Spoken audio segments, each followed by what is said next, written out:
citypolice.com for storm preparation tips and resources.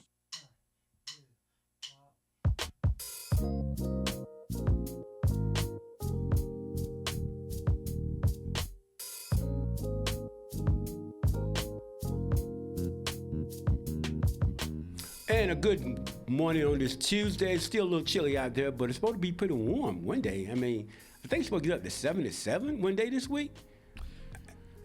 That's good. His weather is crazy.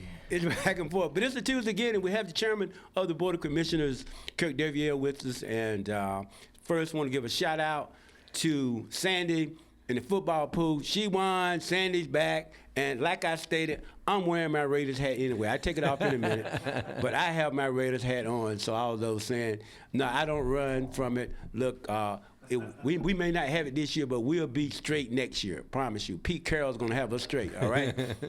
And but then number two now, I knew it was going to happen eventually.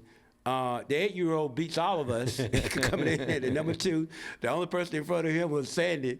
And that's about 30 people, man. We're all adults. And the 8-year-old beats us. But anyway, congratulations to Gray deViere.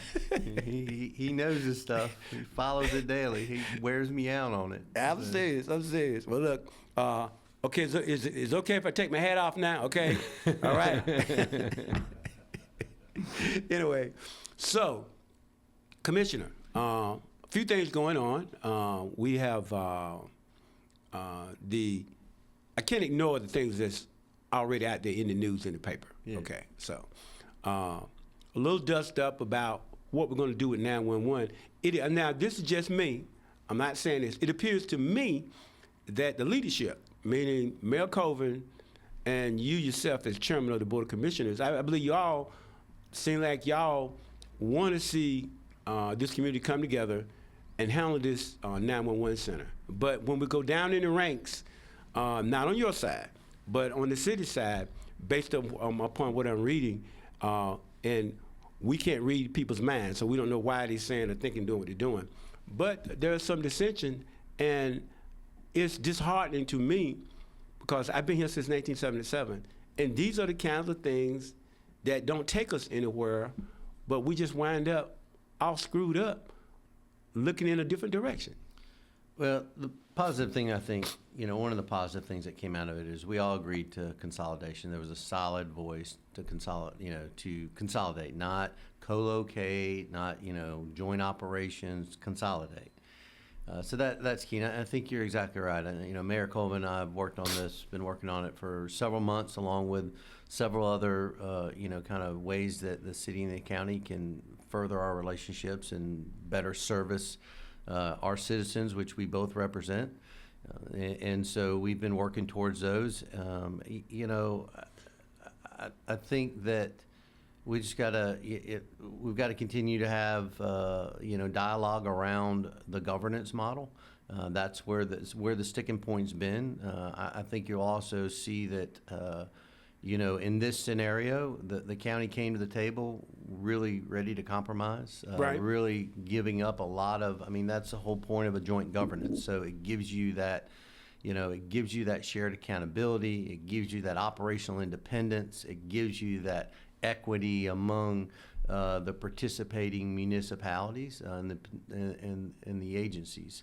So I think we'll continue to work around that. It was a good point. We said that was the next logical step. We need to hear all the voices in the room, and there was some. On the city side, they wanted to stay focused on a single entity to where the city would run it.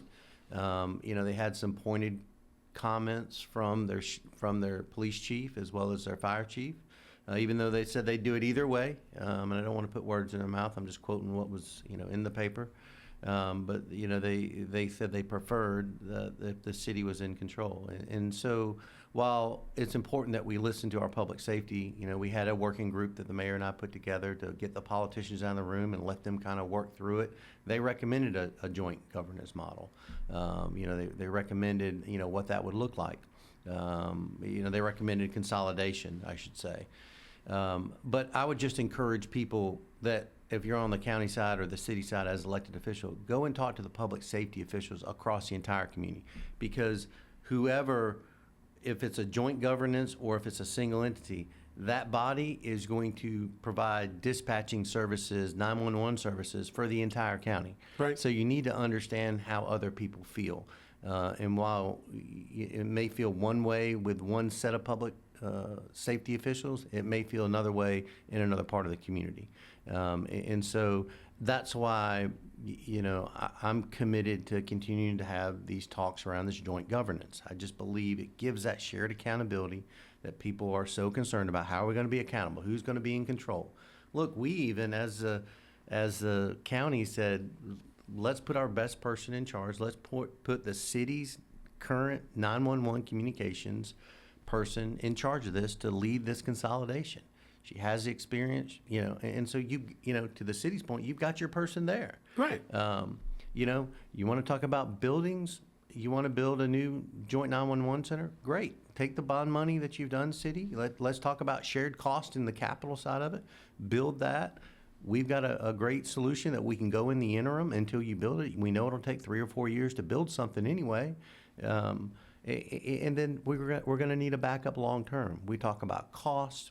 We were very upfront before. They were trying to do it around, number of calls and this and that and technology. We just said, just keep it clean. Shared cost model 50-50. We brought mental health to the table. So we leveraged our partnership. We are leveraging our partnership with the Alliance, our mental health provider here. And we want to make sure that we've got licensed professionals inside that 911, inside that call center to be able to take those calls. That's us bringing resources into this. So I think, maybe it's just a little bit of time and better understanding, maybe while the mayor and I are in sync, we need to continue to have those dialogue between individuals, city council members, and county commissioners. And we encourage that. We also encourage us to go back and talk to the community. And one of the things I said is, well, we hear you, city. Well, we need to go back and talk to our municipalities that we represent to see how they feel about that. Because what we heard is, they like this joint model. They like this joint governance model. So I continue to stay optimistic. The Mayor Colvin said, he'd like to, get his new team, get the new board, his new council board in December, and maybe look to a meeting in December or January. And we are extremely open to that. We were in, a very unanimous position on where our board is. Our board's not changing in December. I don't think you'll see a change in our position. I think our position with this board compared to previous iterations of this, where there's been 4 different ones over the last several years, I think it's a very, we've bought into a model, or we agree with a model that, again, is a compromise, and we've been flexible at every point. And we're willing to continue to be flexible because for us, and for me specifically, it's about ensuring that the service we provide to that person that picks up the phone to call 911 that's having an emergency gets the best possible service they can. And the way we can do that is through consolidation. It's good for the taxpayers. It's good for accountability. It's good for the equity of the community. Well, see, I'm the old guy in the room. I'm 70-something. When I was with the sheriff's, they call them sheriff's departments, then in the state sheriff's office, they had on the car, dialed 323-1500. It was I think everybody was 919 at that point. It wasn't a 910 and a 919. You know what I mean?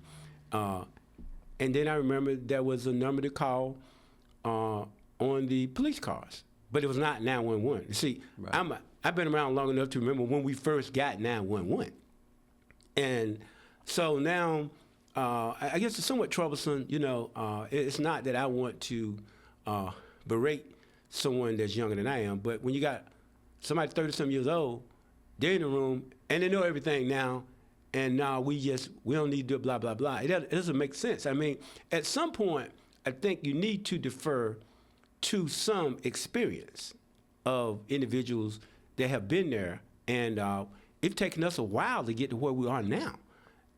So, we're just trying to move forward. And look, you got Charlotte Meg. I'm not saying that we should be like them with a metro police, but I think that if we're around in 30 years, we're probably going to be there the same way. I mean, things are going to change, and there's no sense in us trying to be different. Okay, Fayetteville, the city of Fayetteville, is the county seat. Okay, it's the county seat for Cumberland County. Obviously, more people live inside of the city of Fayetteville than any other of the other incorporated areas, but still we're one. And not only that, here we are got a position where the city of Fayetteville is the metro for all of Harnett and Hoke.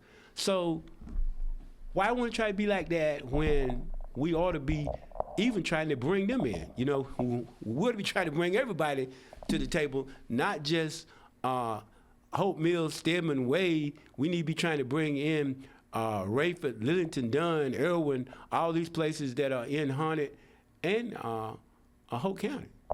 Yeah, and I think, whether we're looking at this or we're looking at, other ways to collaborate and work together, I think my focus and, when you look at our board's focus, it's about partnerships versus control. And that's very different when you look at it. So, and that speaks to that, that balanced decision making. When you have a partnership, there's balance. It's not about control. And I think we've got to move past this control conversation and get to how do we partner.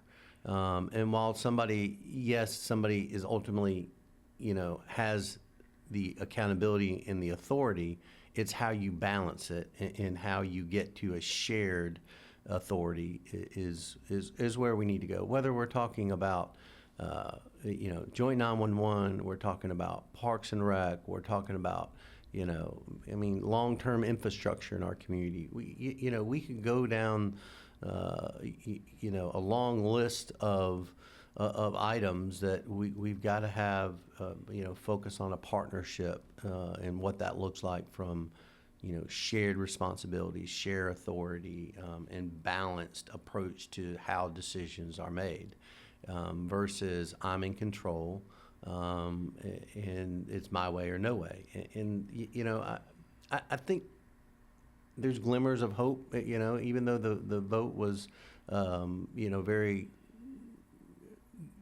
it was very solid for a single entity. I think we can continue to have, just in the dialogues that I've had since that meeting with some of the existing council members, I think there's, again, we just have to keep, versus getting up from the table and walking away. We're not at that point. As you said, the mayor and I are really in lockstep on where we think this could go. And so we're going to continue to, work our relationships and help, work through this process. We're not ready to walk away from the table yet. It's not in the best interest of the community. And I would say to those individuals that are questioning some of the departmental public service leaders, they're not going to be there forever. Okay, so, well, you have a chief that feels a certain way now, but that chief's not going to be there forever. But hopefully we're putting something together that would be here forever. It can't be singly on what one person, a department head, they think ought to happen. I mean, I think that's the wrong way to make decisions. Yeah, and I think you really have to talk to, you got to talk to the users too. And you got not just the users from the community side, but the public safety folks. So when they're getting dispatched and, how does that work? What does it look like? And I go back to, we're taking, our recommendation was to, and it came from the public safety working group. These are public safety professionals from across the community that said, you've got to have a single communication center director, which that's that accountability piece. And we recommend, the city's current director right now with Lisa Reed. And so, we'll get there. I just think there's a lot of, people need to, some people are carrying some baggage forward, I believe, and we need to look forward versus looking behind in how things have been done previously and how things have worked out. And we need to, I think we need to be more forward looking. And I think that's where you continue, we talk about Mayor Colvin and I think that's where, when we look at, and you just hit the nail on the head earlier, it's an MSA. When we grow, we're looking at economic development is a regional effort. It's a, what are we, and so we have to, in our own house, within our own county, as we look at infrastructure, we look at quality of life, we look at Parks and Rec, as we look at, emergency services, these have to be done in a partnership, collaborative way that allows us then to connect into the rest of the region. So we're talking to Harnett, we're talking to Hoke, we're talking to Moore. How do we connect into them? Because we're going to grow and fall as a region. Because I will tell you that other regions, especially on the economic development side and infrastructure side, they're aligned and they're moving. And we're going to get passed by if we're not careful. Well, if we can't get along in our own house, how are we going to get along with others outside of our house? I mean, same thing we did with our school system. Yeah, I remember. I was going to bring that up. I remember when there was a city school system. But you also remember, we've had a couple council members that said they want to start their own school system. Yeah, well, I could say something with that, but I'll go to the break. And our producer this morning, Reverend Paul Matthews. Rev, you take us to a break, and we'll be back. Guest this morning comes in every other Tuesday, and that is the Chairman of the Board of Commissioners, Kirk deViere, and I'm glad to have him in, having some very interesting conversations. Matter of fact, we'll take your calls as well. 910-483-6111. Phone lines will be open for you to give us a call, and we'll chat with you if you desire. We'll be back for more following this.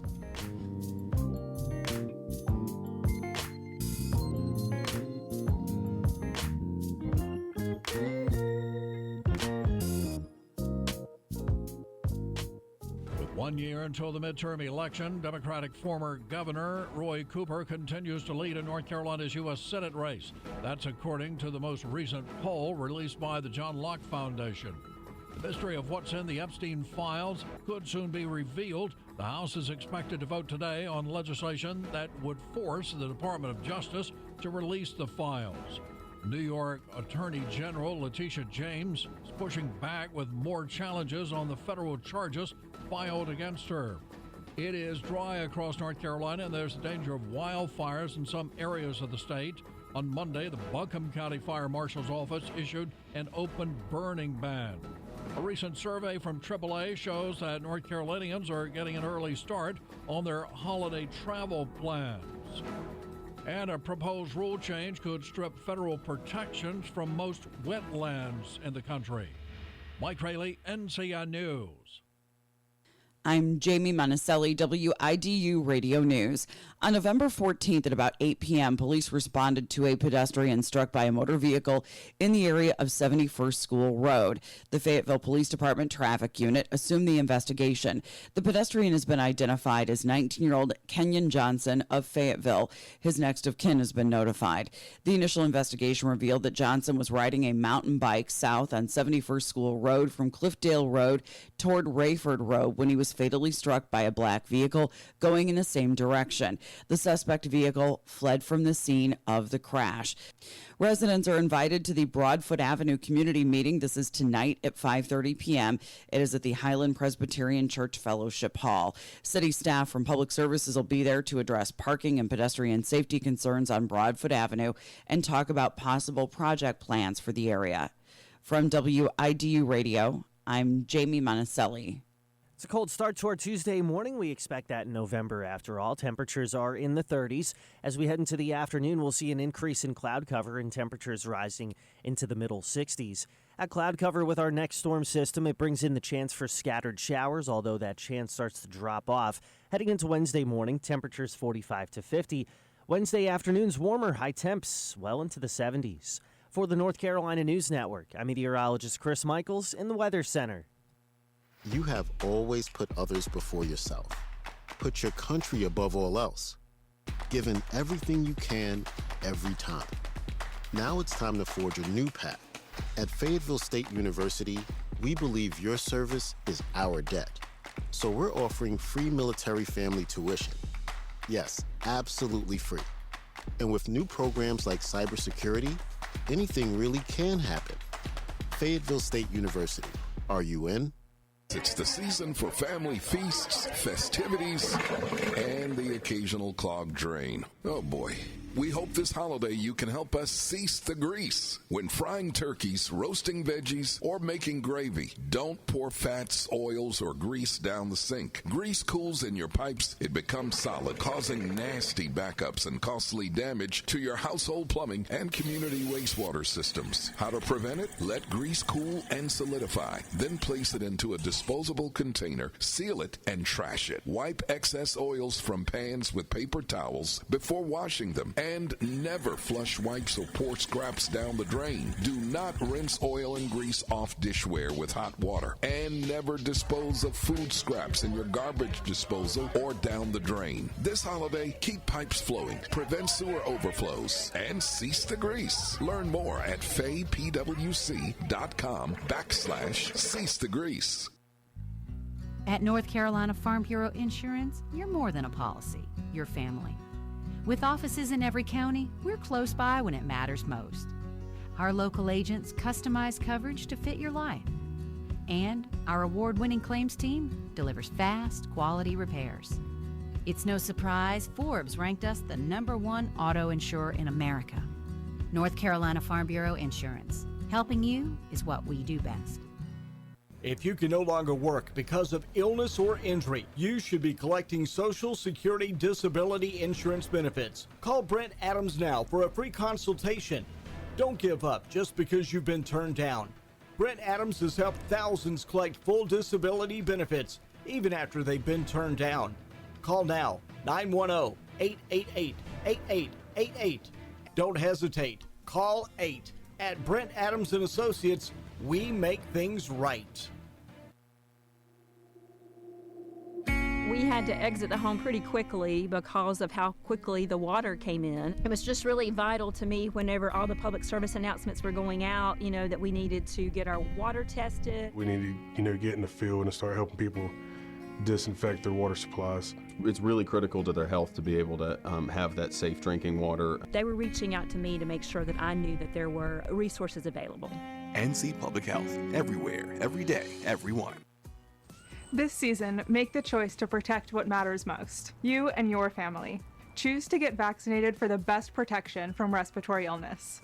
Talking with your provider about vaccines, hand washing, and staying home when sick keep your family protected from the flu, RSV, and COVID. Defend yourself. Get vaccinated to protect you and your family from respiratory illnesses this season. Visit myspot.nc.gov to find yours today. Brought to you by the North Carolina Department of Health and Human Services.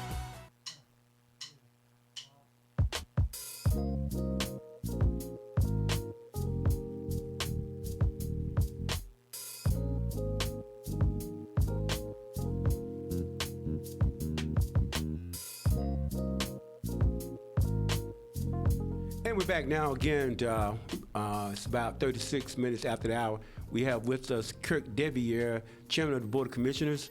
Now's your time to chime in. Give us a call, 910-483-6111, if you want to talk about whatever you want to talk about. Anyway, so what else is going on countywide, that's of interest to all of the public in you all's meetings of late?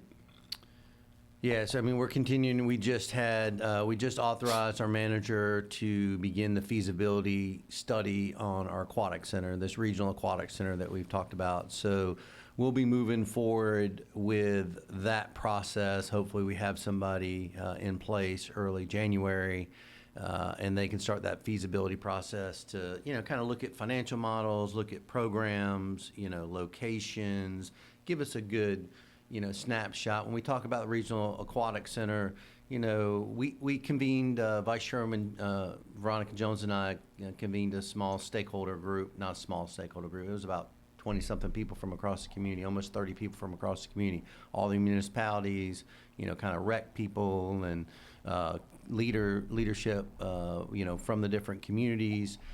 And listen to them on, programming and locations, and just kind of showed some different models that are out there and what would work. And, this is not, what they built in Hope County is a great asset for that county. We are really, a piece of this regional aquatic center is really driven around tourism.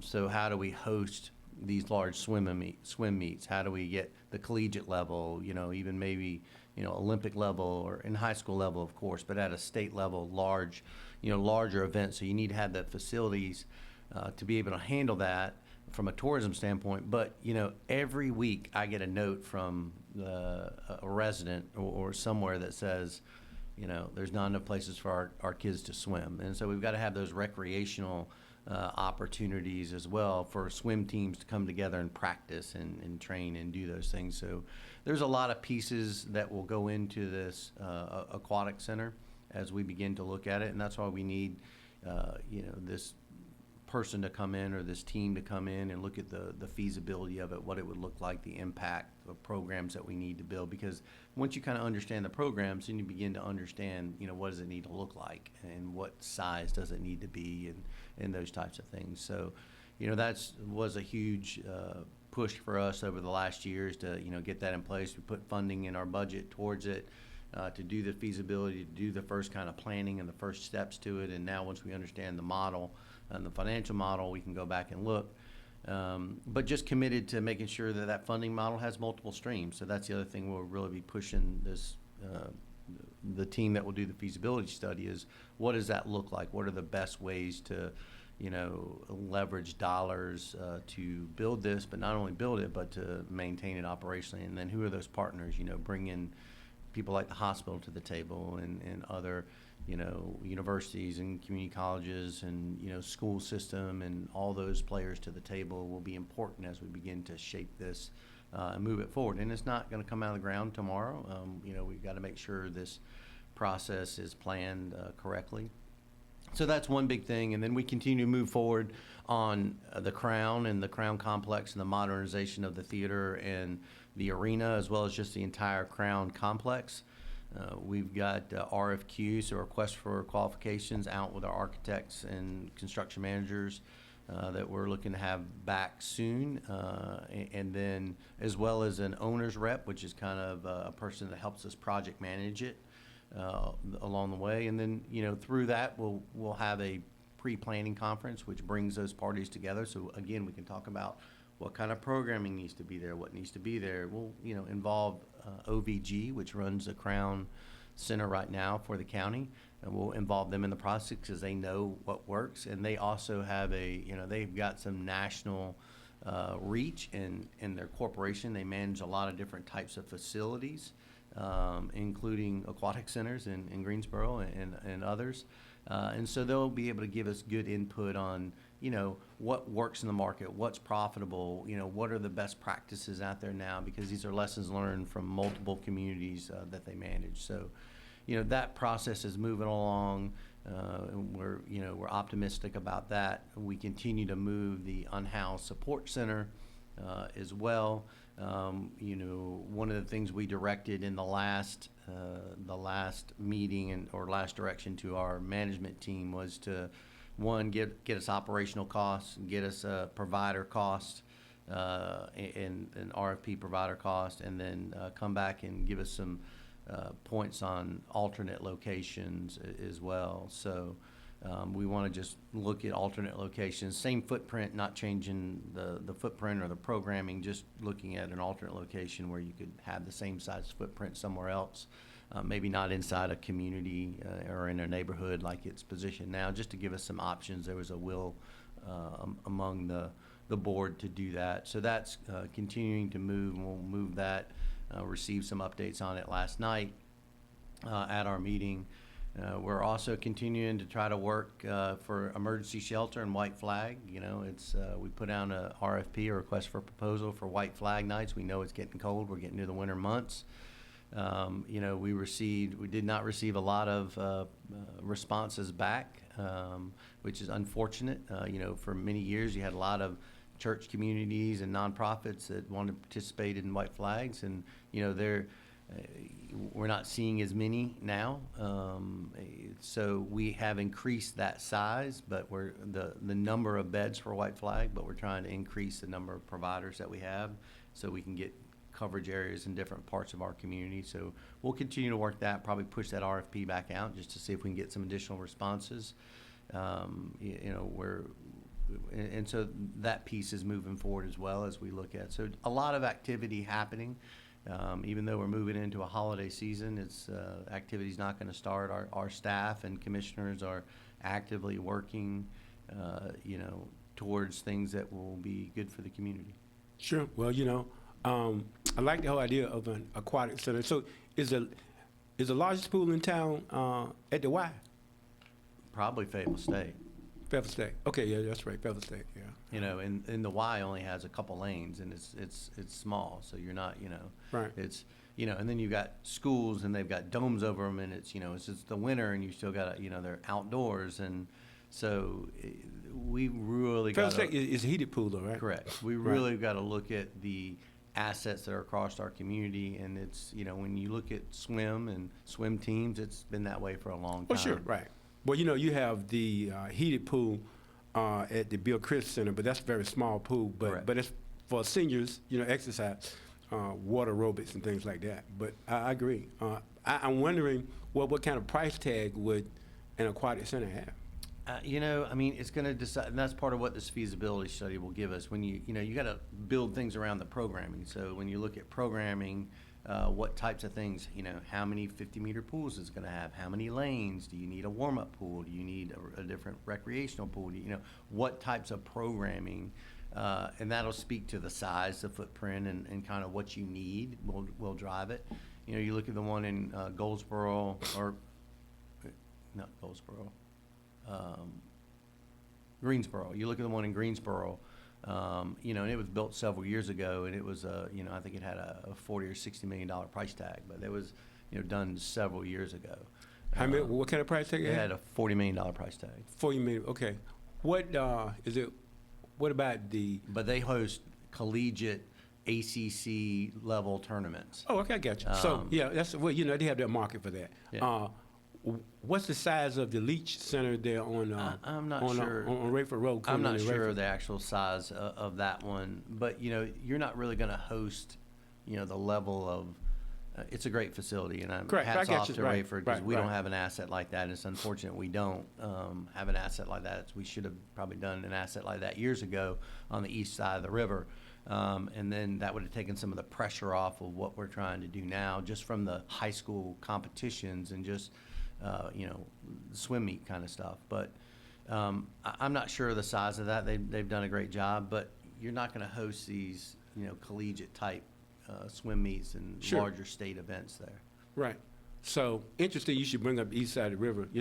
And there's been conversation about east side versus north side. Really, they wanted something over there. I mean, and they deserve something over there. I mean, they feel cheated. Pay a lot of tax dollars into Right. the Parks and Rec side, and they feel like they were cheated. And they've got some splash pads and some parks, but we need to have some community assets spread across this community.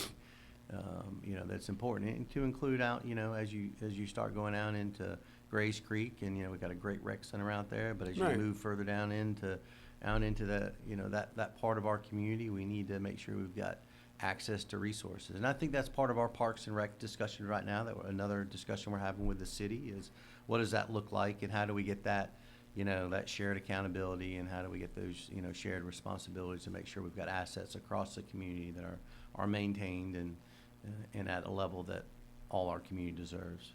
Right. Because I know Miss Mabel Smith, she's still, you want to get her going. Oh, Talk about what she feel like that doesn't happen. Yeah. Because at one point that was all county, but now it's in the city. Yeah. I mean, when I was in the state senate, and the city was continuing to work on the Mabel C. Smith Park and the assets that were there, and building that out with that community center and splash pad and upgraded recreation. That was one of the things that I heard her continue to say, and part of the dollars that former delegation brought back were earmarked specifically into that park, and that was because of her and her voice. Right. Well, I oftentimes think about you have a close friend, and he brings your name up a lot. He said, man, Kirk really took one for us. He took one for us. talking about, of course, it was a delegation, you, John Zoka, all you guys that were able to bring money back to Fayetteville State University and certainly to Cumberland County. But I'm thinking about this, and you know, it's not a thing on you, but you know, I was talking to the mayor, I think on last week. I'm like, well, you know, we got an election cycle coming up, and people gonna be running around and doing photo ops and going from church to church and all this other stuff. And you know, I think people need to have a degree of clarity on who wanted to keep money away from Cumberland County. You know, you vote how you want to, but look, let's not be ignorant about this. There are some folk that did not want the money to come here that came here. When you're looking at Fayetteville State University, when you're looking at all of the things that are going on here that are positive. I'm going to a groundbreaking here this afternoon for Myra Reese. Right, so I'm saying, right. The dollars that people like, you know, former Representative Billy Richardson championed, that was, you know, one of the things that he was really, you know, advocating for. And you look at Fayetteville State, you look at our hospital system, you look at FTCC, you look at, you know, I mean, the list is long of investments, as well as, you know individual nonprofits that receive funding as well. And it's not just that, but it was also, you know, things at Fayetteville State like NC Promise. I mean, moving NC Promise to ensure that you had affordability is a big word, evidently, after, you know, our election this year. And so everybody wants to talk about, you know, whether it's affordable health care, affordable housing, or whatever, but you also have to have affordable higher education, and that NC Promise did that as well to make sure that we had that. So there was a lot of things that came back, and a great team that was able to do that. I wonder how we're going to get people more informed. You know, this is not about trying to tell somebody how to vote. You know, you make up your own mind about that. But if people just knew kind of sort of what was going on here, you know what I mean? Because I think some people, they are so caught in the D and the R. And, of course, you know, North Carolina, it's paper thin now between Democrats and Republicans. Most of the people are unaffiliated voters, so they don't want to be associated with either side when it comes to that. You know, Troy, I tend to think a lot of times, you know, it's hard to, you know, educate or provide that information in the community, and, you know, forums like this, the ability to be on these kind of talk shows, not just with me, but just the community talk shows that you have and talking about issues is important. But, you know, people are, you know, they're just getting up every day trying to do better by their families and get by, and, you know, make sure they're, you know, saving for a future or struggling to get by as now. And sometimes they kind of tune a lot of this stuff out until they get right up to the vote. And then they're trying to grasp for information, you know, they're trying to get what information they can. I think a lot of times in our community, you know, people are a little bit tuned down on some of the things that they should hear, because life happens, Troy. You know, I mean, and so they're just trying to, you know, take care of themselves and their families, and, you know, go to work or run their business or do the things that they need to do to get by. And, you know, and I think people are also tired of politicians and performative actions. You know, let me just go take that photo, or let me go say this is what we did, and there's no action behind it. You know, I think it speaks to, I think a lot of people have lost trust in the process and lost trust in, you know, the people they've elected as well. Yeah, but, you know, I mean, Kirk, I've run into some folk that, I mean, these are informed people, I'm thinking, educated, whatever you want to call them, but I only vote during election years for president. That's it. I don't even pay attention to this other stuff. I'm like, I mean, really? I mean, because what happens at the city council level and the board of commissioners and these town councils around here affects you greater than anything coming from Jones Street, which is a legislative body here in Washington, D.C. I just find that amazing. You're right. You know, they always talk about all politics is local. You know, it impacts people from, you know, whether it's zoning cases or how often you're going to pick up trash or you know, what services. I mean, back to the joint 911. You know, I mean, that when somebody picks up that phone, that's not the state or federal. That's right here, how we work together to Right. provide those services. You know, when they go out to their park, when they go out to, you know, whatever. I mean, it's these local elections matter, and we just saw that in this municipal. We're getting ready to gear back up in December to go into an off-cycle election year where you're going to have, you know, county commissioners, you're going to have school board. Those are the two kind of local judges as well. And then you'll have some at the state level as well, and, you know, the General Assembly folks in the state and State House and State Senate, as well as, you know, the statewide judges, and then of course the U.S. Senate race and the congressional races as well. But those local school boards and county commissioners and local judges impact your day in, day out life. I mean, you know that, you're in court every day as well. Yeah. Those judges matter as well. That's true. I mean, I just find it interesting though. So now, December 1st, the local municipal bodies, most of them would be swearing in their new folk. And that's also another important day because people would then begin filing for That's right. Board of Commissioners. That's right. You have District 1 and at large, That's right. which is the greater number because you got, what, 2 members, there's 4. There'll be 4. 4, right. They're filing for 4 seats. That's right. Then we have state legislature races, and we have the congressional races. That's right. And we have probably going to be the most expensive U.S. Senate race in the country. That's right. In North Carolina. That's right. That's right. And you have, you know, judges. So you've got That's right, Supreme right. Court, you know, That's appeals right. court, and then at the local level, district court, superior court as well. So Right. I mean, it's and courts matter. Courts matter Oh, now more than definitely. ever. Yeah, yeah. And so it's important that we don't, you know, lose.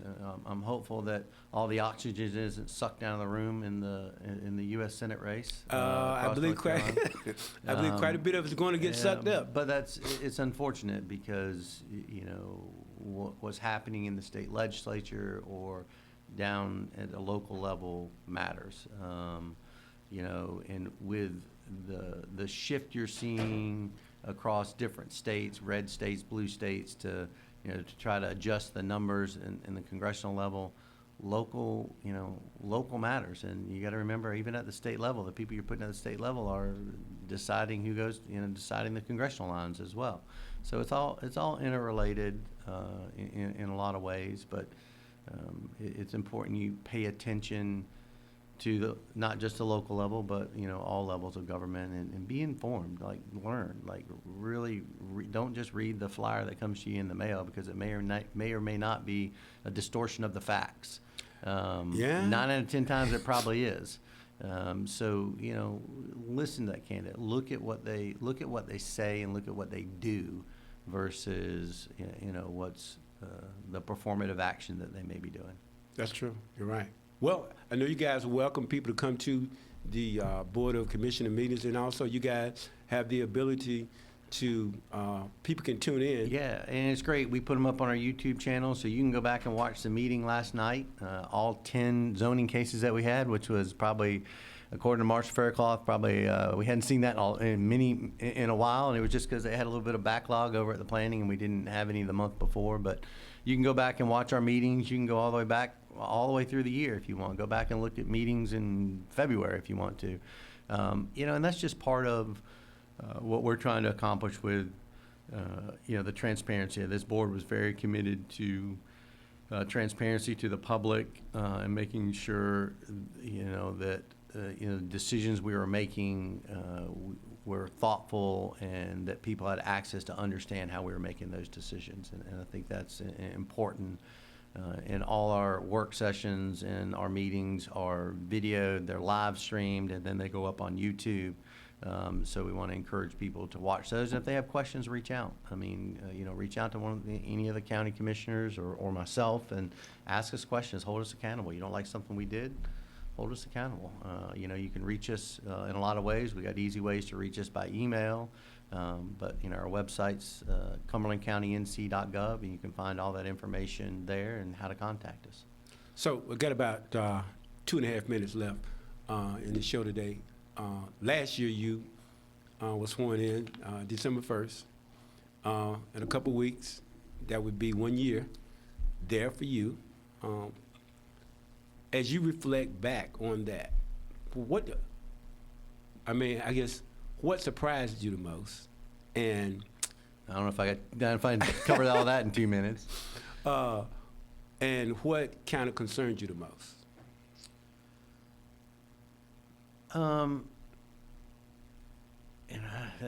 That's what surprised me the most. I think, looking, I think trying to, it's a hard question because there's a lot of them. I think how we attack partnerships across our community. I think the thing that surprised me is the disconnect of our smaller municipalities to the counties. They felt like they were out on their own island, and I was very deliberate about building those relationships and ensuring those smaller municipalities like the Godwins and the Falcons and the Stedmans Eastovers were connected into the county and felt they were under our umbrella and that we were there to support them.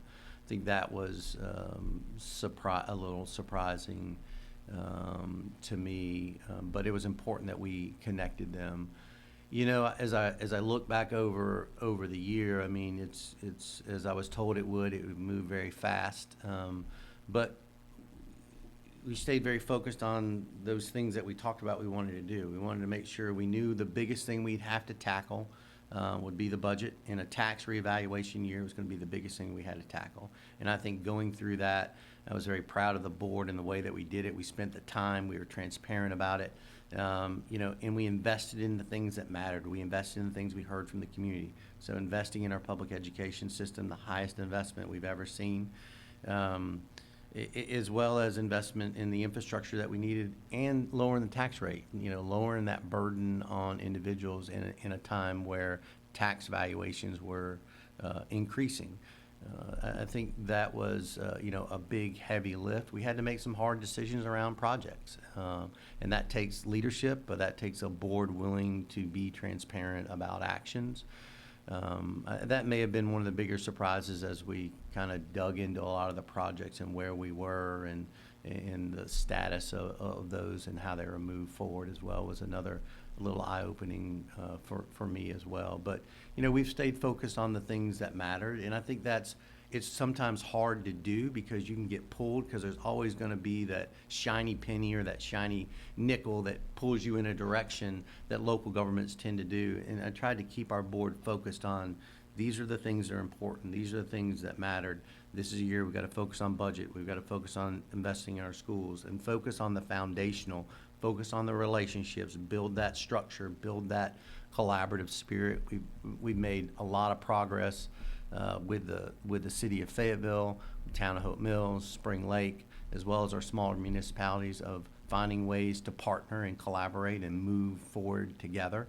We worked through a sales tax issue early on that was, a little confusing for the municipalities. So it's been a productive year. I think the key has been staying focused on the things that matter and knowing that we had to tackle the budget. And that takes discipline, and I'll say that takes leadership in some ways. Well, look, I appreciate you. Great conversation today with Chairman of the Board of Commissioners, Kirk deViere. Again, we salute Sandy. She's back, and great deViere. Number 2. I know you Dallas Cowboy fans think you're going to the Super Bowl, so, I'm not going to argue with you about that. But just remember, I'm still a Raider, all right? We out of here. Y'all have a great day. Thanks, Troy.